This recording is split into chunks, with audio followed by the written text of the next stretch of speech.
Good morning to you all. तो जैसे कि साल अब खत्म होने को जा रहा है, तो उस पे एक स्टोरी थी जिससे हम कुछ सीखते हैं at the end of the year, जिसका टाइटल है उम्र तो एक फूल की तरह है। तो जिसके राइटर है जेम्स मैथ्यू बेरी। तो उन्होंने एक स्टोरी बताई एक लड़की की। एक छोटी सी बच्ची होती है वेंडी, 7-8 साल की होती है। वो बागीचे में खेल रही होती है, वो और उसकी मदर भी होती है उसके साथ। तो वो लाती है एक छोटे से प्यारे से फूल लाती है, दिखाती है कि माँ ये फूल कितना मासूम सा, कितना अच्छा सा है, ये हमेशा ऐसा ही क्यों नहीं रहेगा। तो उसकी माँ को वो बात तुरंत क्लिक हो जाती है कि अरे मेरी बेटी भी तो बड़ी हो रही है। तो वो थोड़ा-सा इमोशनल हो जाते हैं, बोलती है तुम ऐसे ही क्यों नहीं रह सकती प्यारी सी। राइटर इसी में कहते हैं कि जो हमारे एज का बढ़ना है, तो उससे हमें दुखी नहीं होना चाहिए, हमें वो पछतावे का सिंबल नहीं बल्कि हमें और खुश होना चाहिए।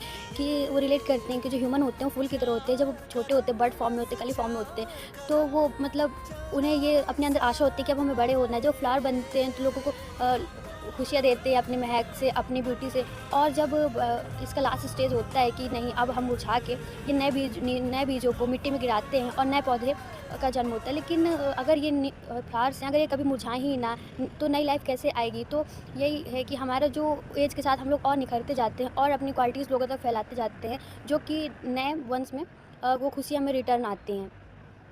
बुजुर्ग होना कोई कमज़ोरी का सिंबल नहीं होता, ये दिखाता है कि कोई इंसान कितना ज़्यादा स्ट्रॉन्ग है। उसने अपनी लाइफ में कितने सारे प्रॉब्लम्स, कठिनाई, जैसे कि एक पेड़ आंधी-पानी सबको झेलते हुए आगे बढ़ता है और अपनी जो जड़ों की मजबूती है, वो फिर भी बनाए रहता है।